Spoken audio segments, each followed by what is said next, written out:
Hello everyone, welcome to my channel Civil Roy. Today we are starting a new chapter to hinge parabolic arches. Chapter शुरू करने से पहले मैं आपको कुछ पिक्स दिखा देता हूँ।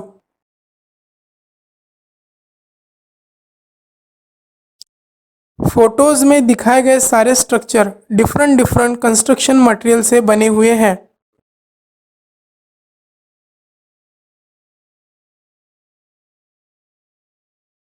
Now, what is arch? An arch is defined as a curved girder having convexity upward and supported at its end. These supports must effectively arrest displacement in the vertical and horizontal direction only. Then there will be arch action. Then there are four types of hinge in arch. First, 3 hinge arch. Second, 2 hinge arch. Third, single hinge arch. Last one, fixed or hingeless. There are also four types of arches according to their shape. First, curve arch. Second, parabolic arch. Third, elliptical arch. Last one, polygonal arch. चलिए दोस्तों, chapter शुरू करते हैं।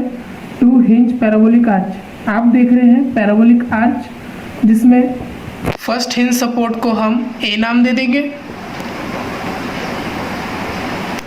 और दूसरे को B और उसके सेंटर पॉइंट को क्राउन कहते हैं, जिसे हम सी से डिनोट करेंगे।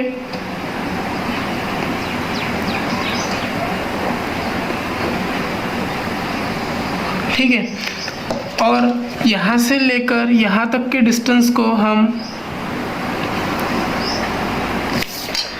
राइजर कहेंगे, जिसे कि हम स्मॉल एस से डिनोट कर देंगे। और वर्टिकल रिएक्शन डिनोट कर देंगे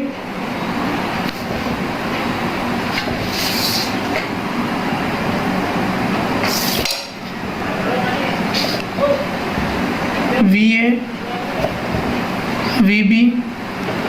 इन दोनों के बीच के डिस्टेंस को स्पैन कहेंगे।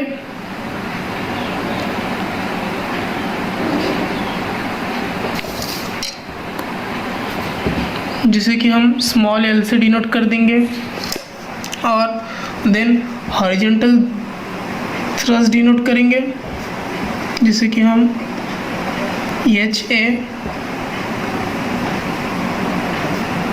HB से डिनोट करेंगे। पैराबोलिक आर्च पे जब भी कोई लोड आएगा तो AB अपनी जगह से फैलने की कोशिश करेगा, लैटरल मूव होगा, तभी हॉरिजॉन्टल थ्रस्ट इन्वर्सली रेजिस्ट करेगा, उसे फैलने नहीं देगा। उसी तरह से वर्टिकल रिएक्शन भी रेजिस्ट करेगा। दोस्तों, हमेशा एक चीज़ ध्यान रखिए, HA और HB की वैल्यू इक्वल होनी चाहिए, वरना कभी अगर HA बड़ा हो गया और HB छोटा हो गया तो HB अंदर आ सकता है, HA बाहर की तरफ जा सकता है, या फिर छोटा कम ज़्यादा भी हो सकता है। इसलिए HA इक्वल टू HB हमेशा होना चाहिए, नहीं तो हमारा स्ट्रक्चर फेल हो। In hinge there are 2 reaction, 2 + 2 4 और condition of equilibrium is equal to 3, hence it is a indeterminate structure. Actual bending moment find करना पड़ेगा, उसके लिए हमें स्ट्रक्चर को एक सेक्शन में काटना पड़ेगा। जैसे कि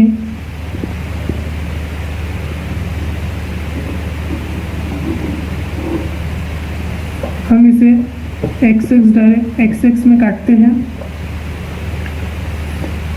X डायरेक्शन के स्पैन को X से डिनोट करते हैं और Y डायरेक्शन के इसको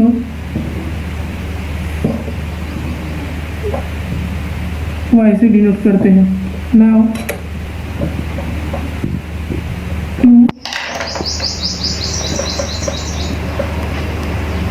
find actual bending moment at section is given by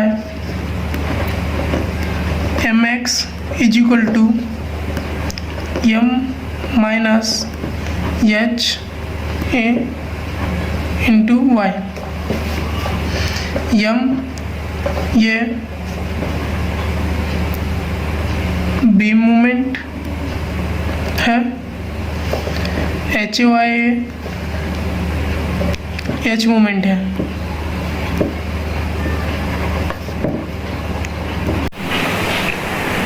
The main formula of the chapter is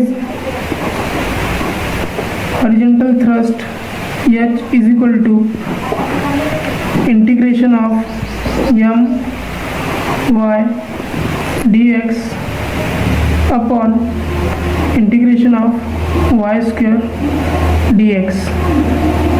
Now y is equal to 4h upon L square L x minus x square. एक चीज़ का बहुत अच्छे से ध्यान रखिए, H find करने के लिए कोई भी न्यूमेरिकल आ जाए तो आपको यही फॉर्मूले का इस्तेमाल करना है। आगे आप कुछ केसेस देखेंगे जिनमें एच फाइंड करने के लिए डिफरेंट लोडिंग पे डिफरेंट फॉर्मूले देखेंगे, बट वो केसेस का इस्तेमाल सिर्फ आप जो मेन एच का फॉर्मूला है इसके वैल्यू के साथ चेक करने के लिए ही इस्तेमाल कर सकते हैं। There are 5 cases.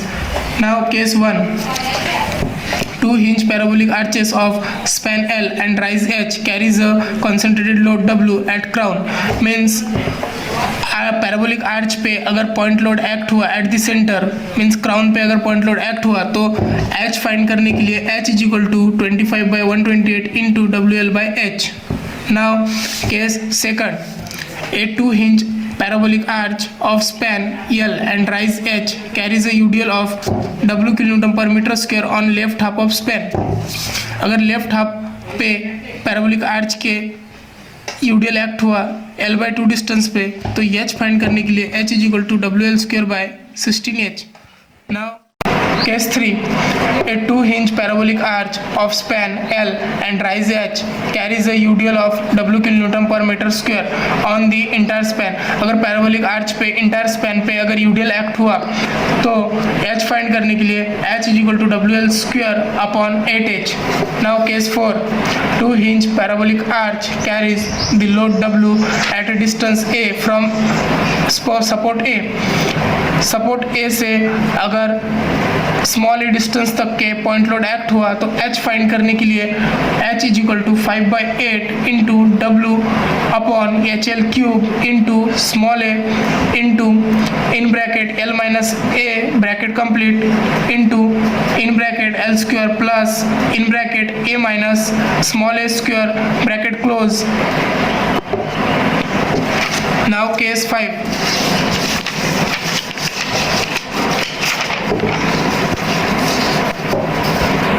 a 2 hinge parabolic arch of span L and rise H carries a UDL W kN/m at a distance of a from left hand side। अगर सपोर्ट ए से स्मॉल ए डिस्टेंस पे UDL act हुआ तो H find करने के लिए H is equal to WA²/16HL³ in bracket 5L³ minus 5LA² plus 2A³